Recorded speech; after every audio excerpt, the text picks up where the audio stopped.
신앙생활은 예수님을 닮아가는 것입니다. 예수님처럼 사는 것. 그리스도인, 크리스찬이라는 단어가 예수님을 닮은 사람들이란 뜻이에요. 크리스찬, 그리스도인, 예수님을 닮은 사람들. 우리는 지옥 갈 수밖에 없었던 죄인이었습니다. 그럼에도 불구하고 예수님께서 우리를 위해서 십자가에 죽으시고 우리의 모든 죄를 대신 사하심으로 말미암아 예수님 때문에 우리는 의롭게 된 사람들입니다. 예수님을 위해서 산다라는 거, 이것은 예수님처럼 산다라는 말과 같은 것이죠. 예수님은 우리에게 너희는 세상의 빛이다, 너희는 세상의 소금이다 라고 말씀하셨어요. 그렇기 때문에 그리스도인들은 어떻습니까? 세상의 빛으로 소금으로 살아가는 거, 그들이 바로 예수 믿는 사람들이죠. 그렇게 살지 않을 때 세상에 버려져서 사람들에게 밟힐 것이다 라고 예수님께서 말씀하셨어요.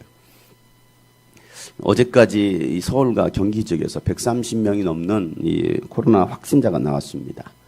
더 안타까운 것은 교회와 관련해서 추가 확진자들이 많이 나왔다라는 거예요.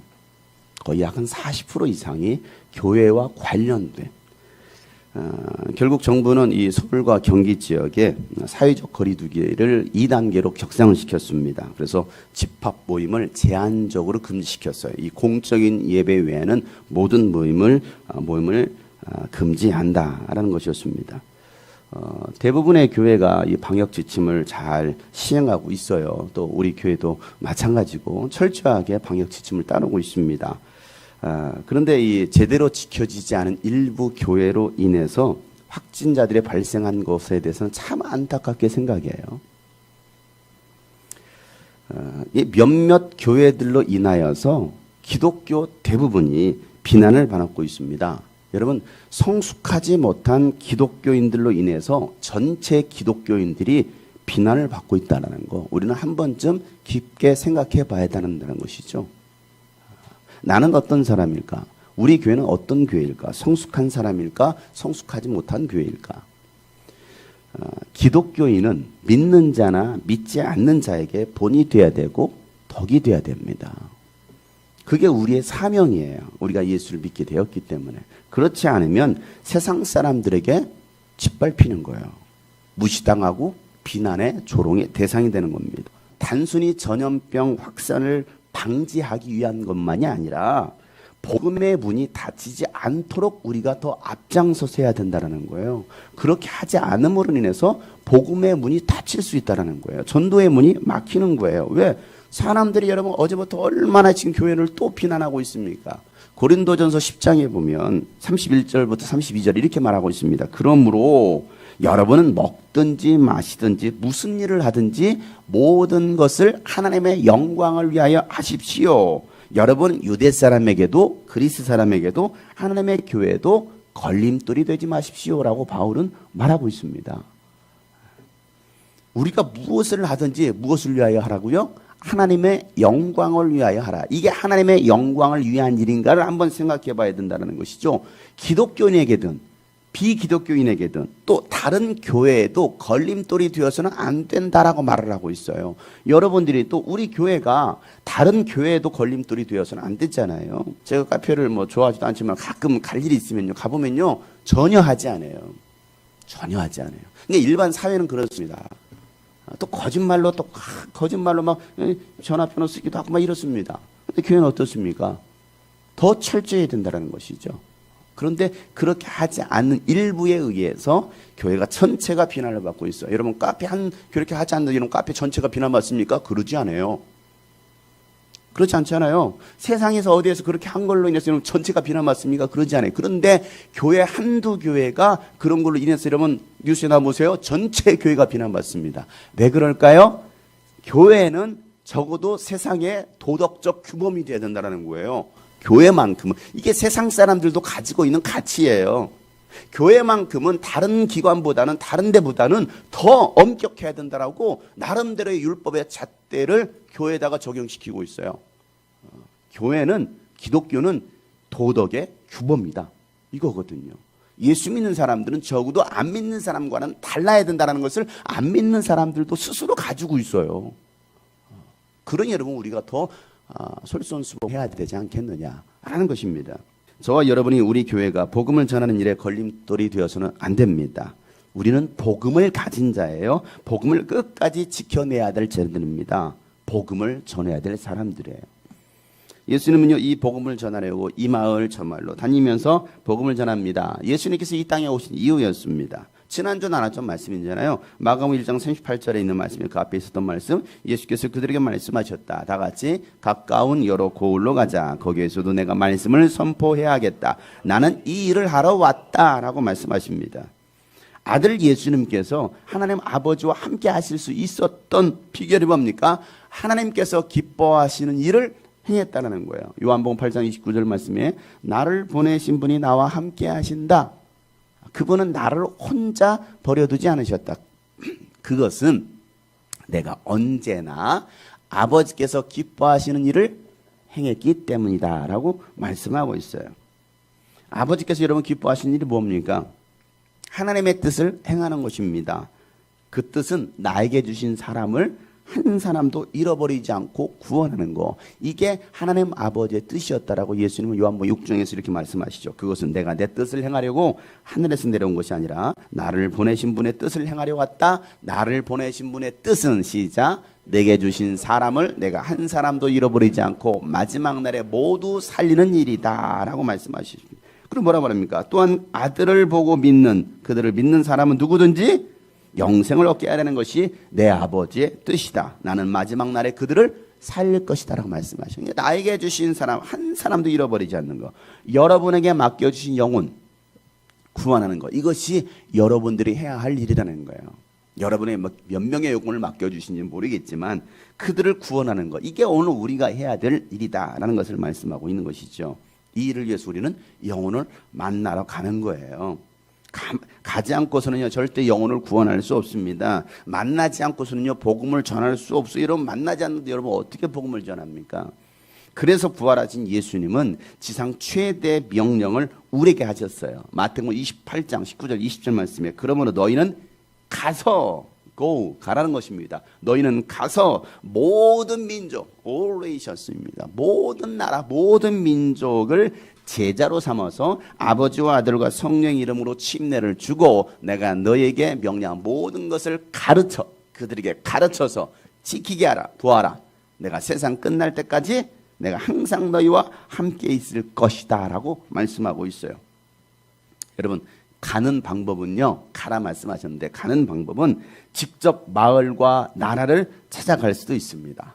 또 다른 방법은요 핸드폰 여러분 다 사용하고 있는 핸드폰을 이용해서 영상 통화든 문자든 SNS든 만날 수 있어요. 요즘은 비대면이잖아요. 복음을 전할 수 있는 방법은 여러 가지예요. 중요한 것은 복음을 가지고 가느냐 안 가느냐예요. 공부를 하느냐 안 하느냐 이게 중요한 거잖아요. 복음을 전하러 가느냐 안 가느냐 움직이느냐 안 움직이느냐 가만히 있느냐 가느냐 이거예요. 지난번 1일 온에어 워십 캠프를 통해서 인터넷을 통한 실시간 소통하는 캠프를 진행했습니다. 참여한 교회들이 기대 이상이었다는 간증을 했어요. 직접 갈 수 없고 모일 수 없다고 한다면 이제는 인터넷을 통해서 찾아가면 돼요. 인터넷을 통해서 찾아가는 거. 복음을 전할 수 있는 통로로 화요일과 목요일에 생방송으로 진행하는 화목한 TV 화목한 방송을 8월부터 시작했습니다. 어떤 분은 그래요. 그런 거 뭐 하려고 하느냐고. 그런 거 뭐 하려고 합니까? 목사님 자꾸 왜 일을 만드시고 뭐 하려고 그래요 쓸데없이. 여러분 포스트 코로나 시대가 되었고 언택트 시대가 되었다면 우리는 거기에 맞춰서 복음을 전할 수 있는 방법들을 만들어내야 돼요. 또한 복음을 전하는 사람들을 격려하고 힘을 실어드릴 수 있어야 돼요. 여러분 영상을 한번 보시도록 하겠습니다. 네, 이 시간은 선교행전 시간입니다. 네, 스타바이디 안녕하십니까. 저는 라오스를 지키고 있는 김요 선교사라고 합니다. 지금 현재 33가정의 장애인 가정들을 섬기고 있는데 학교도 다 막히도록 한학교도 다 막힌 상태이기 때문에 완전 고립무원 상태입니다. 코로나 때문에 팀들이 전혀 이 땅을 밟지 못하고 있는데 이런 시간들을 통해서 오히려 그동안 휴인들이 찾아오는 것들이 얼마나 행복하고 아름답고 저희에게는 황홀한 시간이었는지 지금 깨닫게 되는 시간들이었습니다. 매주 한 3, 40명 참여하죠, 예배에. 아닙니다. 목사님 거의 평균 50명입니다. 50명 참여해요, 주일날?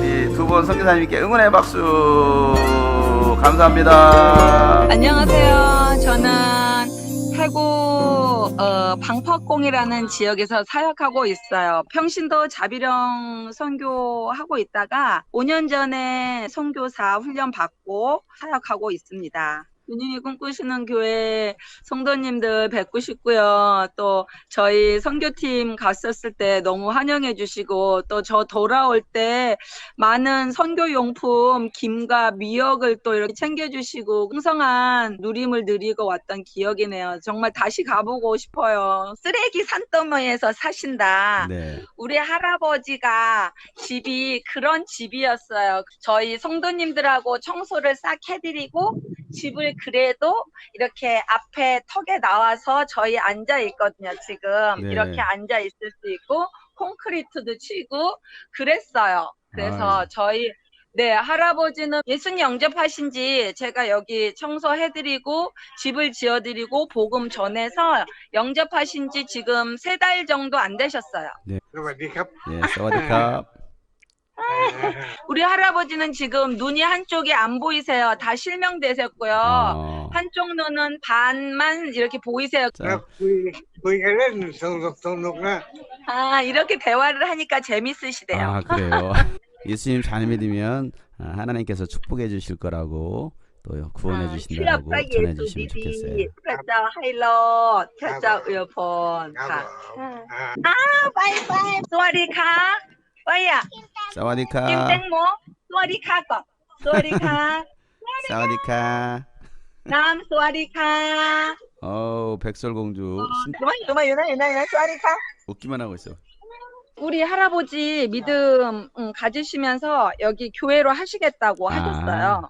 말씀을 받으신 분들이 정말 이 복음의 사명자가 되실 수 있도록 우리 아이들도 주님의 강권한 능력으로 우리 아이들이 주님 만나고 성령 받아 증인되는 사역자들이 나왔으면 좋겠다. 기도에 부탁드려요. 우리 방파콩의 우리 이우옥임 선교사님이었습니다. 건강하시고 수스 감사합니다. 화이팅. 사랑합니다. 네, 축복합니다. 축복합니다.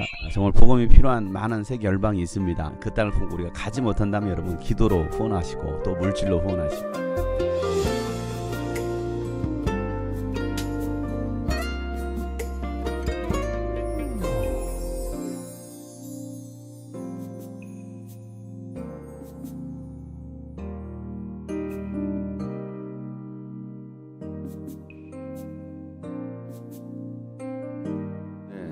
원래 계획대로 했으면 라오스나 태국을 방문해서 복음을 전하고 또 그리스도의 사랑을 나눴을 것입니다. 그러나 그렇게 할 수 없는 시대가 되었잖아요.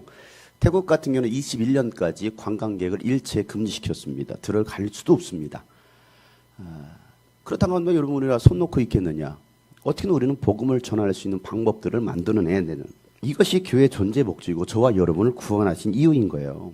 남들이 할 수 없는 거, 또 남들이 하지 않는 것을 해야 되죠. 선교 방송을, 이 선교 현장을 생방송으로 연결해서 은혜를 나눌 수 있는, 나누는 방송은 유스비전 TV, 화목한 TV밖에 없어요. 일반 기독교 방송에서도 뭐 현장에 생방송으로 연장하지는 않습니다. 우리는 늘 앞서가요. 예수님께서 앞서가셨기 때문에 우리는 뒤따라가기만 하면 되는 거예요. 우리 교회도 마찬가지죠. 예수님께서 개척하신 그 길을 우리는 따라가는 겁니다. 주님이 꿈꾸신 교회가 그 일을 하고 있는 거예요. 한 영혼이라도 더 구원하려는 거. 그러니까 어떤 방법을 동원해서라도 우리는 복음을 전할 수 있어야 된다. 마가복음 1장 39절 말씀에 예수께서 온 갈릴리와 여러 회당을 두루 찾아가셔서 말씀을 전하고 귀신을 쫓아내셨다라고 말씀하고 있습니다. 온 갈릴리를 다니시면서 말씀을 전하시고 귀신을 쫓아내 주시는 거. 자, 그러자 나병 환자 한 사람이 예수님께 찾아옵니다. 그리고 예수님 앞에 무릎을 꿇고 간청합니다. 자, 오늘 본문 40절 말씀이죠. 다 같이 한번 읽어보겠습니다. 시작. 나병 환자 한 사람이 예수께로 와서 그 앞에 무릎을 꿇고 간청하였다. 선생님께서 하고자 하시면 나를 깨끗하게 해주실 수 있습니다. 자, 이 사람의 가진 문제가 뭐예요?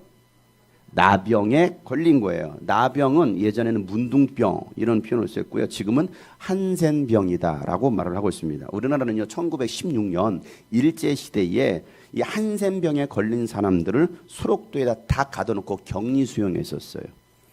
그들의 삶은요 정말 끔찍할 정도로 고통스러웠어요. 그들이 마치 마루타처럼 해부하고 3번에 걸쳐서 해부 작업을 합니다. 그런 말할 수 없는 그런 고통들. 매년 소록도에 가서 집회를 했는데 올해는 또 가지 못했잖아요. 갈 수 없잖아요. 그분들을 보면 지금도 살아계시거든요. 그분들을 보면요 손가락이 없어요. 어떤 분은 코가 없어요. 귀가 없어요. 이게 나병인 거예요. 온몸이 다 문드러지죠. 지금은요 이 나병을요 알약 하나로 고칩니다. 그런데 예전에는 고칠 수 없는 거예요. 이건 천병, 하늘이 내린 병이다라고 생각하기 때문에 고칠 수 없어요. 그렇게 살든지 그렇게 죽든지. 레위기 13장과 14장에 보면요, 이 나병 환자에 관한 말씀이 자세히 나왔어요. 우리가 지난 우리 성경 통독 때 이 부분을 읽었거든요. 나병에 걸리면요, 그 사람은요 일단 제사장이 먼저 가가 자신의 몸을 보여야 됩니다. 나병인 것이 확인되면 제사장이요 그 사람을 부정하다라고 선언합니다. 부정한 사람으로. 그래서 어떻게 합니까? 마을에서 진영 밖으로 쫓아내버려요. 부정한 사람이니까. 왜요? 감염되면 안 되잖아요. 공동체가 감염이 되면 안 됩니다. 그래서 자가격리를 시키는 거. 지금도 마찬가지 코로나에 걸리면 확진되면 어떻게 됩니까? 자가격리 아니면 여기 보호소 가가지고 치료를 받습니다. 격리 치료를 받잖아요. 똑같은 거예요. 그 당시에는 약이 없었기 때문에 그냥 나을 때까지 기다리던 7일마다 한 번씩, 일주일마다 한 번씩 와서 재검하는 거예요. 다시 또 여전히 그 병이 있으면 또 7일 동안 또 격리합니다. 그렇게 해서 나을 때까지 기다리든지 아니면 그대로 죽든지 했어야 돼요. 하나님 앞에 죄를 범하면 하나님께서 나병으로 치시기도 했어요. 나병으로. 그러니까 이 하나님의 긍휼하심, 하나님의 만져주심이 있어야만이 살 수 있는 병이라고 생각했습니다. 모세를 비난했던 미리암은요, 하나님께서 나병으로 치셨어요. 제사장만 성소에서 분향할 수 있었는데요, 유다의 우시야 왕이 교만해져 가지고 성소에 들어가 직접 자기가 분향하려다가 나병에 걸렸어요. 나만 장군이 걸렸던 나병, 재물이 눈이 어두웠던 이 엘리사의 종 게하시가 결국엔 나병에 걸립니다. 그러니까 성경 여러 곳에서 보면 하나님께서 나병으로 치시는 장면들이 많이 나와요. 자, 이처럼 나병은요, 하나님께서 내리신 천벌로 여겼기 때문에 진영 밖으로 쫓겨나가서 공동체 밖으로 쫓겨나가서 자가격리에 대했어요. 이런 나병 환자가 누굴 찾아왔어요? 예수님을 찾아온 거예요. 진영 밖에 있었던 그가 예수님을 찾아온 겁니다. 이 사람은 다른 사람들의 시선을 의식하지 않았어요. 두려움을 떨쳐버렸습니다. 용기를 내었어요. 여러분, 우리에게 이런 용기가 필요합니다. 사람들의 시선만 의식하다가요, 아무것도 못할 수 있어요. 어떤 변화도 일어나지 않습니다. 나병 환자는요, 예수님께 찾아와서 무릎을 꿇고 간청하기를 선생님께서 하고자 하시면 깨끗게 하실 수 있습니다. 이렇게 말을 합니다. 예수님께서 하고자 하시면 나를 깨끗하게 해주실 수 있습니다. 여러분, 이 사람의 이 간청이요 굉장히 중요해요. 이 말 한마디가 굉장히 중요해요. 그 말은 무슨 말인가? 예수님 하실 수 있다라는 거예요? 하실 수 없다라는 거예요? 하실 수 있다라는 거예요. 마음만 먹으면 예수님 하실 수 있잖아요 라고 말하는 거예요. 그러니까 죽을 각오로 찾아왔고 또한 살려는 의지로 예수님을 찾아왔습니다. 그리고 예수님만이 고쳐주실 수 있다라는 믿음을 가졌던 거예요. 예수님은 하실 수 있잖아요. 마음만 먹으면. 나병은요, 하나님이 치신 병으로 생각하기 때문에 누구만 고쳐줄 수 있어요? 당연히 하나님만이 고쳐주실 수 있잖아요. 하나님이 치신 건데 하나님만이 치료하실 수 있다는 그 믿음이 이 사람에게 있었던 거예요. 다시 말해서 예수님을 누구로 인정하는 거예요? 하나님의 아들 하나님으로 인정하는 거예요. 많은 사람들이 그저 목수의 아들로 바라봤을지 모르겠습니다. 사람의 아들로만 생각했을지 몰라요. 그런데 이 사람은 예수님께서 하시는 그 일들을 또 소문을 들었고 봐잖아요. 그랬을 때 이 사람은 어떤 믿음이 생겼냐면 저분은 보통 사람이 아니다. 일반인이 아니다. 저분은 하나님께서 보내신 하나님의 아들 하나님이야 라고 생각하는 것입니다. 여러분 인생에 여러분이 해결할 수 없는 수많은 문제들이 생겼을 때 여러분 그 문제를 해결해 줄 수 있는 분은 오직 예수님밖에 없다는 그 믿음을 가지고 예수님께 나와야 돼요. 여러분들이 할 수 없는 수많은 일들이 있잖아요. 어떻게 합니까? 나오지 않는다면 여전히 우리는 그 고통의 문제를 끌어안고 살아갈 수밖에 없어요. 전혀 해결되지 않아요. 그 문제는 결코 해결되지 않아요. 사람이 어떻게 도와줍니까? 뭐 어느 정도 도와주다 끝나버려요. 해결할 수 없는 문제들, 내 힘으로 해결할 수 없는 문제들, 아니 병원에서도 해결할 수 없는 질병, 치유되지 않은 과거의 깊은 내면의 상처들 있잖아요. 깊은 상처들, 또 끊을 수 없는 이 중독의 문제들, 그 어떤 것이든지 예수님께 가지고 나와 믿음으로 간청하면 예수님은 여러분의 간청을 들으십니다. 이 믿음이 있어요. 예수님만이 답이다. 예수님만이 답이다. 예수님께 나오시길 바랍니다. 예수님만이 답입니다. 예수님께 나오면 예수님께서 고쳐주십니다. 여러분, 예수님은 이 나병 환자의 간청을 들으시고 여러분 어떻게 하십니까? 예수께서 그를 불쌍히 여기시고 손을 내밀어 그에게 대시고 말씀하셨다. 그렇게 해주마. 깨끗하게 되어라. 여러분, 그를 불쌍히 여기십니다. 이 불쌍히 여긴다라는 말이 아유 저 사람 참 불쌍해. 아유 안 됐어. 라고 말하는 그런 의미가 아니에요. 이 불쌍히 여긴다라는 단어 컴패션. 동정하다, 공감하다입니다. 함께 한다라는 것이거든요. 패션, 고통입니다. 다시 말해서 무슨 말이에요? 고통을 함께 하겠다라는 것이 바로 불쌍히 여기는 것입니다. 히브리어로 라함이라고 합니다. 라함이라는 이 람이라는 단어는요, 어머니의 자궁이라는 뜻이에요. 이게 어원과 같습니다. 이 말이 무슨 말입니까? 예수님께서 그 사람을 불쌍히 여기셨다라는 것은요, 히브리어로 멜라헴입니다. 멜라헴. 어머니의 희생으로 자녀를 품잖아요.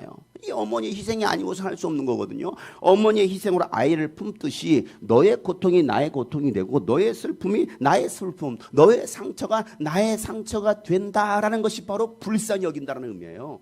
단순히 저 사람 참 불쌍해. 이런 차원이 아니에요. 하고 갑니까? 아니에요. 불쌍히 여긴다라는 것은 내가 너의 고통을 친히 겪겠다, 함께 하겠다라는 의미입니다. 그래서 히브리서 4장 15절 말씀에 보면 우리의 대제사장은 우리의 연약함을 동정하지 못하시는 분이 아니라, 보세요. 동정하지 못하시는 분이 아닙니다. 그 말은 무슨 말입니까? 동정하신다라는 거거든요. 그는 모든 점에서 우리와 마찬가지로 시험을 받으셨다. 그러나 죄는 없으신 분이시다라고 말씀하고 있어요. 예수님은요, 여러분의 아픔을 다 아십니다. 여러분의 무엇 때문에 힘들어하시고 무엇 때문에 고통 가운데 있는지를 다 아십니다. 아픔을 아시기 때문에 예수님께서 먼저 뭐 하시는 거예요? 손을 내미시는 거예요. 이것이 긍휼히 여기는 거, 불쌍히 여기는 겁니다. 뭐 하는 게요? 손을 내미는 것입니다. 오늘도 예수님은 여러분에게 손을 내미십니다. 손을 내민다는 건 그 사람 몸에 손을 댄다라는 거예요. 그 사람 몸에 손을 대는 거예요. 예수님께서 손을 내미시고 그에게 대시는데요. 여러분 우리가 볼 때 이 장면은 정말 굉장히 참 감동적이다라고 생각할 수 있어요. 그런데 유대인의 시선으로 봤을 때는 이상한 거예요. 왜 이상합니까? 나병은 부정한 병입니다. 자, 예수님은 거룩하신 분입니다. 거룩하신 분이 부정한 사람에게 손을 대는 거. 여러분 그럼 어떻게 될까요? 율법을 어기게 된 겁니다. 그런데도 부정하게 되는 일을 예수님께서 일부러 하십니다. 부정하게 되는 걸 예수님이 일부러 하시는 거예요. 왜? 예수님께서 그 일을 위해서 오셨기 때문에 그래요. 여러분 거룩하신 하나님께서 이미 부정한 자처럼 인간의 몸으로 오셨잖아요. 하나님이 인간 되신 것 자체가 이상한 거예요. 어떻게 거룩하신 하나님이 부정한 인간이 됩니까? 그렇다고 여러분 예수님께서 죄인 되셨습니까? 아니잖아요. 여전히 거룩하신 참 하나님이십니다. 거룩하신 하나님이 죄인의 몸에 손을 대는 거예요. 거룩하신 하나님께서 죄인의 몸에 손을 대는 거. 그런데 놀라운 것은요, 그 거룩함으로 부정한 것에 손을 대셨는데 부정한 것이 거룩해졌다는 거예요. 이게 차이인 거예요. 이게 차이. 병이 나았어요. 병이 나왔어. 거룩한 능력으로 부정한 것을 고치신 겁니다. 율법으로는 할 수 없었던 것을 복음으로 병을 고치신 거예요. 자, 이 42절 말씀 다 같이 시작. 곧 나병이 그 사람에게서 떠나가고 깨끗하여진지라 라고 말씀하고 있습니다. 이런 능력이 여러분에게 나타나야 됩니다. 예수 그리스도의 복음을 가진 사람이라면 이 마음, 이 능력으로 부정한 사람들을 고쳐줘야 됩니다. 예수님의 마음이 있을 때만 가능해요. 그래서 바울은요, 너희 안에 이 마음을 품으라 곧 그리스도 예수의 마음이니 하면서 예수님의 마음을 품으라고 바울은 강력하게 명령하고 있습니다.